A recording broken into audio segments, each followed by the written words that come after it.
जय मसीह की प्रिय विश्वासी भाई एवं बहन, प्रभु यीशु का हम धन्यवाद करें एक और सुंदर दिन के लिए, प्रभु के आनंद, अनुग्रह और उसकी अगुवाई के लिए। हमारा प्रभु प्रतिदिन हमारे साथ रहते हुए अपनी आशीष में, अपनी योजना में, अपने संपूर्ण आनंद में हमारी अगुवाई करता है। आज का मनन हमें अय्यूब 23 अध्याय उसके 12 पद से मिलता है। पहले हम इसे पढ़ते हैं। उसकी आज्ञा का पालन करने से मैं न हटा, और मैंने उसके वचन अपनी इच्छा से कहीं अधिक काम के जानकर सुरक्षित रखे हैं। मैंने परमेश्वर के वचन को सुरक्षित रखा है। आज का मनन हमारा इस बात पर है। और इंग्लिश में लिखा है कि मोर देन नेसेसरी फूड, आवश्यक भोजन से भी ज्यादा उसको महत्व दिया है, जानकर मैंने सुरक्षित रखा है। लोग अपने भोजन को ही सबसे ज्यादा महत्व देते हैं, क्योंकि ईश्वर का वचन भी एक आत्मिक भोजन है, इसको भी हमें महत्व देना है। लेकिन ये सिर्फ आत्मिक भोजन जीवित रहने या इस संसार में शैतान का सामना करने और अपनी आत्माओं को जीवित रखने के लिए खाने का तक सीमित नहीं है। इस भोजन में वो सामर्थ है, वो शक्ति है जो हमारी आत्मा को अमरता प्रदान करती है।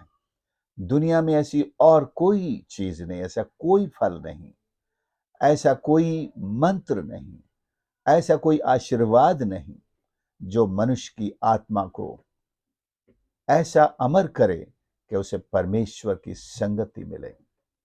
अमरता तो नरक की भी है कि वहां भी आत्मा नष्ट नहीं होगी, लेकिन वो नरक की यातना को हमेशा हमेशा सहती रहेगी। लेकिन ये अमरता जो परमेश्वर की उपस्थिति में रहने की है, ये है असली अमरता, जिसके लिए हर इंसान, हर मनुष्य हर वक्त चाहता है, सीखना चाहता है और ऐसी अमरता को प्राप्त करना चाहता है। ये मिलती है ईश्वर के वचन को जानने से और मानने से, अपने हृदय में उसको छिपा करके रखने से ये आशीष मिलती है। परमेश्वर के वचन के महत्व को बताने वाले अनेक ऐसे वचन हैं। भजन 119 उसका 3 भी अगर हम देखें, 119 का 103, यहां पर लिखा है, तेरे वचन मुझको कैसे मीठे लगते हैं, वे मेरे मुंह में मधु से भी मीठे हैं। दुनिया में मधु सबसे एक मीठी चीज माना जाता है, जिसको हर कोई खा सकता है। बहुत सी ऐसी मिठाइयां हैं जिसे हर कोई खा नहीं सकता, है ना। मिठाई भी हटा देते, नहीं भैया मुझसे नहीं खाई जाती। लेकिन मधु तो वो लोग भी खा लेते हैं जिनको मीठा मना है, शक्कर मना है, वो लोग भी बड़े चाव से खा लेते हैं। अनेक बार मैं शहद की ही शक्कर पीता हूं और शुगर को दूर, शहद की चाय पीता हूं, सॉरी, शहद की चाय पीता हूं और शक्कर की चाय को दूर कर देता हूं। शहद की चाय से शुगर आपकी नहीं बढ़ती है। लेकिन केवल ये बात नहीं है, एक शहद एक विकल्प मात्र नहीं है। शहद को परमेश्वर के वचन से तुलना करके ये बताया गया है कि ये एक सेहत देने वाला भोजन है, आंखों में रोशनी लाने वाला भोजन है और तुरंत ताकत देने वाला भोजन है। बाइबल में अनेक जगह इसके ऐसे उदाहरण है, आप इस पर रिसर्च करेंगे और पाएंगे। तो परमेश्वर के वचन में वो सारी खूबियां हैं। एक निराश व्यक्ति उसे सुनते ही या पढ़ते ही अपनी जिंदगी में एक रोशनी पा लेता है, तुरंत एक हिम्मत को प्राप्त करता है, तुरंत एक आशावादी बन जाता है, तुरंत उसको अपनी सही दिशा नजर आने लगती है और हमारे जीवन में एक परिवर्तन को ला देता है। जिंदगी अगर आपकी निराश पड़ी है, दिशाहीन पड़ी है और टूटी फूटी पड़ी है और कोई कहे किसी काम की नहीं रही है, इन सारी परिस्थितियों को एक पल में बदलने की ताकत रखने वाला ये परमेश्वर का वचन है। और इससे बड़ी बात और क्या कि यही वचन है जो हमें हमारे सृष्टिकर्ता परमेश्वर से भेंट कराता है, मुलाकात कराता है, उसके दर्शन कराता है, उसकी योजनाओं को हमारे जीवन में प्रकट करता है, पूरी करने की सामर्थ इसके अंदर आ जाती है। हमारे अंदर वो सामर्थ डालता है। वचन का सहारा दुनिया में सबसे बड़ा सहारा है। समझो स्वयं परमेश्वर का सहारा है, क्योंकि वचन ही परमेश्वर है। जैसा कि आदि में वचन था, वचन परमेश्वर के साथ था और वचन ही परमेश्वर था। और फिर ये देहधारी हुआ और हमारे बीच में इसने डेरा किया, हमारी आंखों के सामने आ प्रकट हुआ, हमारे ही कानों ने सुना है, आज भी सुनते हैं। डायरेक्ट सीधे प्रभु से संवाद करते हैं हर विश्वासी। इब्रानियों 1:1 और 2 में लिखा भी है, अंत के दिनों में उसने अपने पुत्र के द्वारा हमसे बातें की हैं, मतलब करता है। इससे बड़ी आशीष और क्या चाहिए इंसान को। परमेश्वर का वचन हमें अपनी जिंदगी में सबसे अजीज होना चाहिए। रुपया, पैसा, धन, प्रॉपर्टी के लिए हम ईश्वर का धन्यवाद करें, उसकी सुरक्षा करते हैं, सीसीटीवी कैमरे लगाते हैं और भी सुरक्षा के उपाय करते हैं, बड़े बड़े गेट और बड़े बड़े ताले, बाहर ताला, अंदर ताला, ऊपर से 2-4 सिक्योरिटी गार्ड। इतनी सुरक्षा हम अपनी भौतिक प्रॉपर्टी की करते हैं।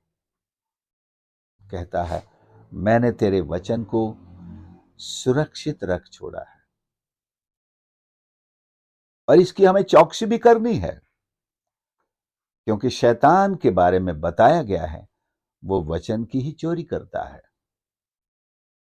बीज बोने वाला बीज बोने निकला और उसने जो पथरीली भूमि पर या मार्ग के किनारे जो बोए, शैतान आकर मार्ग के किनारे सब बीज को चुरा ले गया। सुनने वाले के हृदय से ईश्वर का वचन चुरा लेता है, निष्क्रिय कर देता है, अपना डाउट भर देता है, अपना भय भर देता है, दुनिया का भय। तुम्हारे लिए, तुम्हारे काम का नहीं है ये वचन, तुम इस पर विश्वास मत करना, तुम इस रास्ते पर मत चलना, तुम्हारे लिए मुसीबतें खड़ी हो जाएंगी, तुम्हारे परिवार के लिए मुसीबत हो जाएगी। ऐसे संदेश मन के अंदर पैदा करके ईश्वर के वचन को हमारे हृदय से चुरा लेता है, क्योंकि उसे मालूम है अगर इस इंसान ने ईश्वर के वचन पर विश्वास कर लिया, अपने हृदय में रख लिया, उसकी रोशनी में अपनी जिंदगी जीने लगेगा, उसी दिशा में चलने लगेगा, ये तो माला माल हो जाएगा, ये तो स्वर्ग तक पहुंच जाएगा, ये तो ईश्वर के सामने खड़ा हो जाएगा। और क्या पता कभी इसके द्वारा ईश्वर मुझे इसी के पैरों तले कुचलवा दे, वो जानता है। इसलिए भरसक कोशिश करेगा, करता है, कर भी रहा है कि परमेश्वर के भक्तों को परमेश्वर के वचन से दूर रखे। बाइबल पढ़ने का समय नहीं, बाइबल खोलने का समय नहीं। आजकल तो लोग बाइबल चर्च में भी नहीं ले जाते हैं, मोबाइल पे ढूंढते रहते हैं। और बाइबल पढ़ने के लिए कहा जाए तो सबसे पीछे वो ही रहते हैं जो बाइबल मोबाइल पे खोजते रहते हैं। मैं भी रखता हूं, कहीं जहां प्रचार के लिए नहीं जाना हो या कभी ऐसे कहीं मुझे पढ़ना हो, खोलना हो, तो जब तक बाइबल पढ़ने के लिए कहा जाता है और कोई बाइबल खोल करके पढ़ देता है, तब तक तो मेरे मोबाइल पर ऐड ही चलता रहता है, बाइबल खुलती नहीं है। मुझे नहीं पसंद। ईश्वर का वचन जो हमें इस पुस्तक के रूप में मिला है, इसे हम अधिक से अधिक अजीज जानें, इसे पढ़ें और अपने हृदय में इसे छिपा कर रखें। छिपाने का मतलब ये नहीं कि उसे निष्क्रिय कर दें, उसे काम न करने दें, बल्कि उस पर हम विश्वास करें, वो अपना काम करेगा। जैसे यिर्मयाह 15 और उसका 16 में क्या कहता है? यिर्मयाह कहता है 15 के 16, 16 और 15, बहुत सुंदर एक वचन है। मैंने जब तेरे वचन मेरे पास पहुंचे, तब मैंने उन्हें मानो खा लिया, और तेरे वचन मेरे मन के हर्ष और आनंद का कारण हुए, क्योंकि हे सेनाओं के परमेश्वर यहोवा, मैं तेरा कहलाता हूं। जब तेरे वचन मेरे पास पहुंचे, चाहे सीधे परमेश्वर से या किसी उपदेश के द्वारा, संदेश के द्वारा, ईश्वर का वचन पढ़ने से, जैसे भी वचन परमेश्वर के दास के पास पहुंचा, उसने उस वचन को मानो खा लिया, मनन में ले लिया, उस पर मनन किया, अपने हृदय में उसको, अपनी स्मरण शक्ति में उसको उतार लिया और उसे अपनी आज्ञा पालन में ले लिया और वैसा ही करने के लिए अपना जीवन समर्पित कर दिया। हाँ, मैं ऐसा ही करूंगा जैसा प्रभु का वचन कहता है। तो ये है उसको खाना। खाने का मतलब है कि परमेश्वर के वचन को सिर्फ कंठस्थ कर लेना नहीं, हालांकि ये भी उसमें शामिल है कि आप उसे अपने दिल में, अपने स्मरण शक्ति में उतार लें। दूसरे, उसमें जो बात हमसे कही गई है, जो कदम उठाने के लिए कहा गया है, जो आज्ञा दी गई है, जो परामर्श दिया गया है, या जो उदाहरण दिखाया गया है, हम उसको अपना लें, उसको अपने जीवन में कार्यकरी करें, पूरा करें। यह होता है ईश्वर के वचन को खा लेना, मनन करके, सोच के, उसमें जो हमारे जीवन पर लागू करने का आदेश है या इच्छा है या परामर्श है या मात्र एक उदाहरण ही है, लेकिन हम उसे प्रभु का आदेश मानकर अपने जीवन में उतार लें, तब कहलाएगा कि मैंने तेरे वचन को खा लिया है। और अय्यूब की भाषा में भोजन से भी अधिक महत्वपूर्ण जानकर अपने हृदय में सुरक्षित रख लिया है। जैसे कोई अपने धन को अपने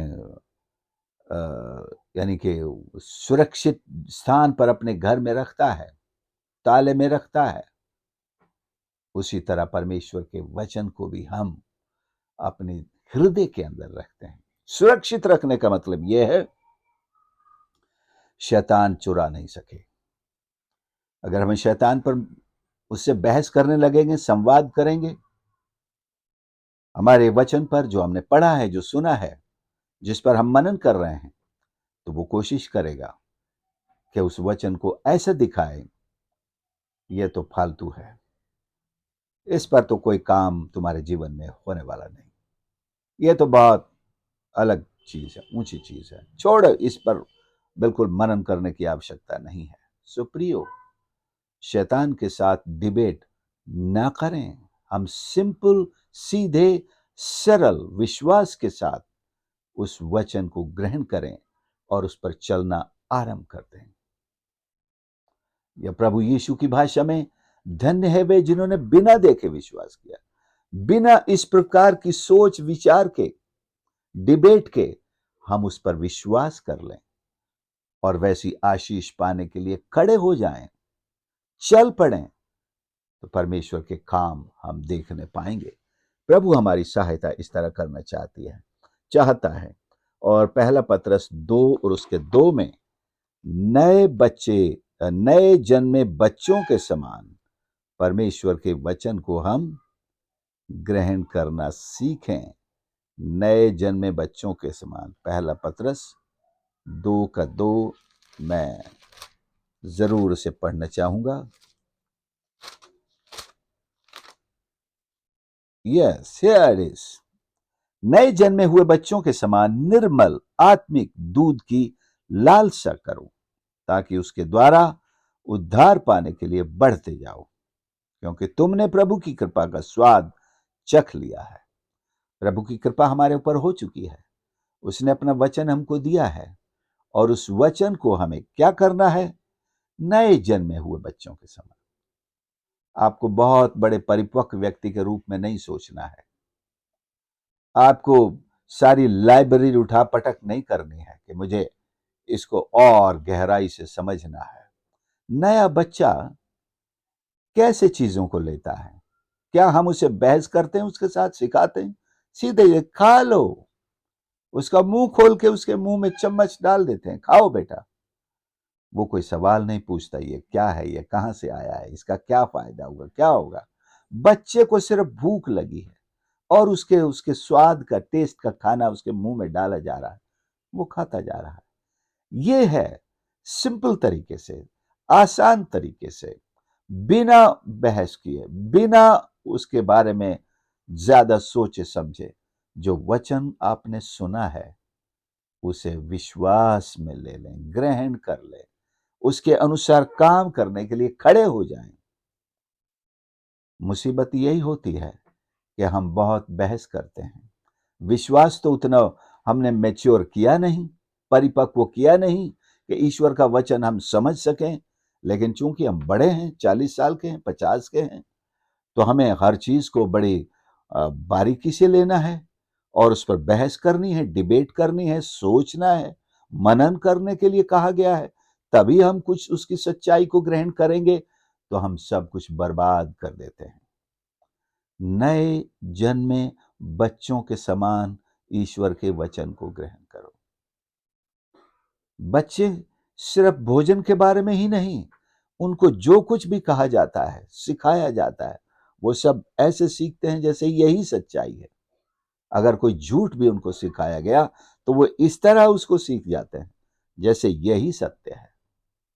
कोई बहस नहीं करते, उस पर कोई मनन नहीं करते, उस पर कुछ सोच विचार नहीं करते, ये सही है कि गलत है।